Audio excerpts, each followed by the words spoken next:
Today we're checking out 25 Easter eggs in Spider-Man 2 by T5G. Now, I just recently finished Spider-Man 2 yesterday, and I also 100%ed it yesterday as well. Yeah, I have every achievement in the game. I know it's been out for 2 days, and I already, I don't have a life sometimes. Before we get to reacting, hit that like button, subscribe, follow all my socials linked in the bio. Without further ado, let's get to reacting. Let's go. Spider-Man 2 is a love letter to Marvel fans. Let's see some Easter eggs, man. Only for the other Spider-Man to show up. I know this one. I already saw this one. There's a chance you'll interact with each other and share pretty cool. a hug, but there's also a small chance this will happen instead.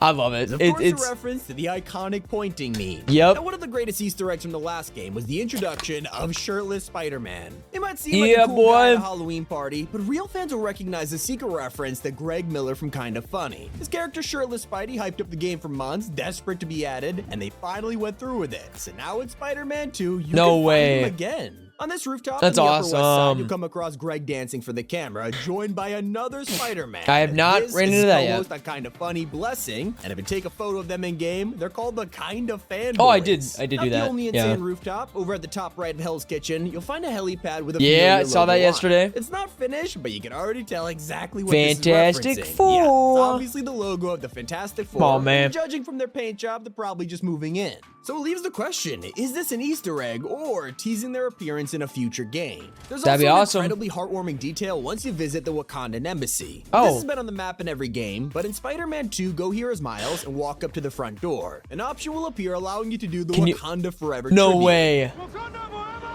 And this gets even better. Once you hit level 25, That's so cool. Miles will unlock the Forever suit. Just that seems looking cool. at it, you can probably tell what this is inspired by, and when you craft the styles, the second one really reveals a secret. Of course, this is based on T'Challa's Black Panther, and the name, it's a touching tribute. One of the game's most thrilling missions takes you to Coney Island, where you can actually go on the rides. There's a checklist with the optional mini-games, and it takes a while. I'm sure you can just ignore them, but once you've completed this, head to the prize booth, and now here's a range of prizes to choose. Yeah, they're super goofy, and you get to walk around as Peter with them until a cutscene begins. Your prize has vanished. Most people would assume it's gone forever. Nope. And that's when you become Spider-Man and get to fight the enemy wearing your secret neon hat. My friend had a problem running into this. Though, because Coney Island has its own baseball stadium right next to the park. Seems like a cool area, but nothing really to do here, right? Well, why there's don't an you try and achievement. run across all 4 bases? And Parker does it all with the home run bunt.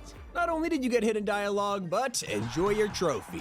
The developers gotta give themselves a pat on the back for such a great game, and don't worry because of course they did. In Dr. It's not Connor's really house, that many you look Easter on his eggs, kitchen but counter and go into photo mode. Zoom into the coffee jars, and they are labeled Insomniac, Decaf, and Robust. And that's not all. During certain missions, you'll head into the sewers, but wait a second, you catch that? Let's rewind and pause. Wait, As what? you can see, the manhole cover says Insomniac Games on the bottom. Oh, that's now, cool. If you remember one of the best Easter eggs from Spider-Man 1, you'll know that Matt Murdock had his own law office in Hell's Kitchen. You know, Daredevil. It was a great secret, but there was a pink sign on the window, an eviction notice. So, if you head to this place in Spider-Man 2, Murdock has officially moved out of the building with his name gone from the wall. Not the only Easter egg to be updated. If you remember the movie theater from the first game, it was used to propose to a girl named Maddie. Well, sadly, before the game released, the couple broke up and it became quite the controversy. Well, rumor has it, she cheated on him with his own brother, and this proposal was removed in the remaster. Now, the entire theater is gone and replaced with a heart clinic, referencing the heartbreak from the failed proposal.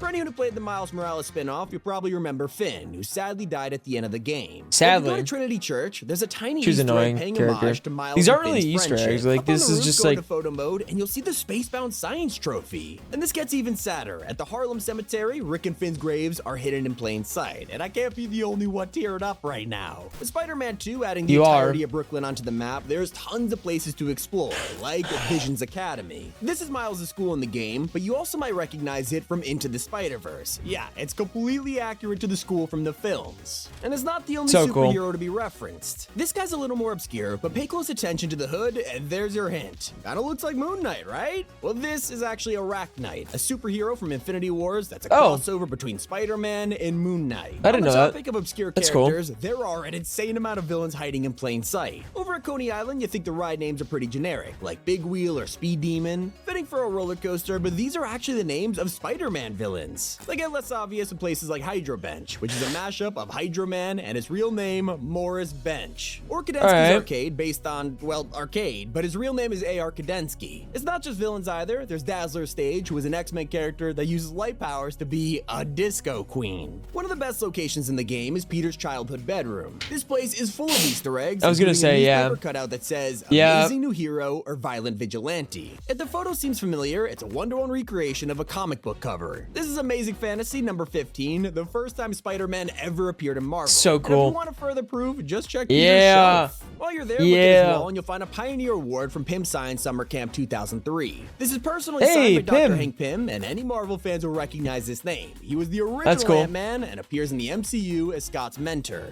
My personal favorite is a spray can. Well, if you look on the back, you'll find a secret message left by a developer. It says, if you pause the game to read this, yo nerd, good job. How's your day going? Good, I hope you remember you could achieve anything. Follow your dreams in like a smart way, you know? Can we use swear words in text? I guess this is a rated T game, right? And that's not even the strangest thing I've seen while playing Spider-Man. While exploring Times Square, you can find a ton of knockoff brands. I mean, the game recreates New York, so there's plenty of companies, but none of them are real except for one. Hidden in the corner, it's an actual Adidas store. Clearly, they paid Sony for product placement here, but this sticks out so much, they even recreated Adidas clothing inside. As for the fake companies, we have Teos, which appeared in Miles Morales as the local bodega. Well, Arrivals entered the market and copied their iconic Spider-Cat mascot. You can find these two chatting on the street, with the knockoff being terrible at his job. Hold on.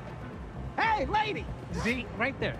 It's so aggressive and harsh. They have over 20 minutes of dialogue. Trust me, I sat there and listened to all of it. And the best part, Teo's mascot is secretly voiced by Nathan Fillion. Oh, wow. But don't feel bad for me. I can make it here. I can Spider-Man anyway. Not the only interesting voices on the street. As you roam New York, it actually sounds like you're walking through a city. And if you're wondering just how they got it to sound so realistic, the actors walk in a circle while talking. And the best part, most of their dialogue was improvised. Personally love the nod to an indie game hiding in Peter's that's what you gotta do though, right? In the Miles spin-off, Genki was working on a game prototype called Speed Nonagon, and now you can find a copy of it on Pete's table. The best part is it's a reference to Super Hexagon, an indie title from 2012. Now, if you played any of Insomniac's trilogy, you'll know that they have suits from Into the Spider-Verse, which have insane VFX. It lets you swing around at 24 I haven't used this one actually, but I do have it. But this was always exclusive to their outfits. Until now, once you've unlocked them, a new setting appears in your visual menu. Select on, and now you can turn any outfit into a Spider-Verse character. And I think they're already foreshadowing the next game's villain. There's a mural in Astoria that shows Norman Osborn with green and purple horns. Historically, he's been known as the Green Goblin, and this could either be a tribute or something more sinister is in the works. Now, if you played the first games, you might remember that Brooklyn was completely locked off, so if you tried to go over the river, you'd be forced to turn back. That's why photo mode revealed a horrifying secret. Looking at the NPCs in the distance, they were terrifying because you weren't meant to see them. This was so disturbing that it went viral, and in Miles Morales, they removed them, only for the remaster to bring them back with a post-it note saying, "Did you miss us?" Well, I checked to see if they're still around in Spider-Man 2, and sadly, they're gone forever. I hope they left at least one of these guys sticking around, though. Let me know if you find them. But Peter Parker wouldn't be the same without his classic one-liners, and this game is full of them. In the Where Have You Been mission, you're fighting the Cult of Flame, and while in battle, Peter can say, "So, what's my prophecy? Endless fighting? Death by building? Grow 4 arms and become a giant man-spider?" Which is an on-the-nose reference to the actual Marvel character called Man-Spider. And yes, he has 4 extra arms. Still not as hilarious as his quip while battling robot dogs. Kraven's army are annoying. Oh my god, those are so fucking annoying, dude. Holy shit. And if you somehow didn't know what that was referencing, I'll let Scooby-Doo tell you. Uh-oh.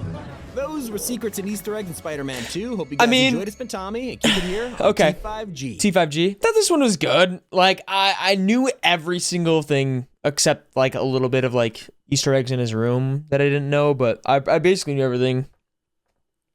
You learn all this stuff when you 100% the game. This is now the second game I've 100%ed in my life. Pretty proud of myself.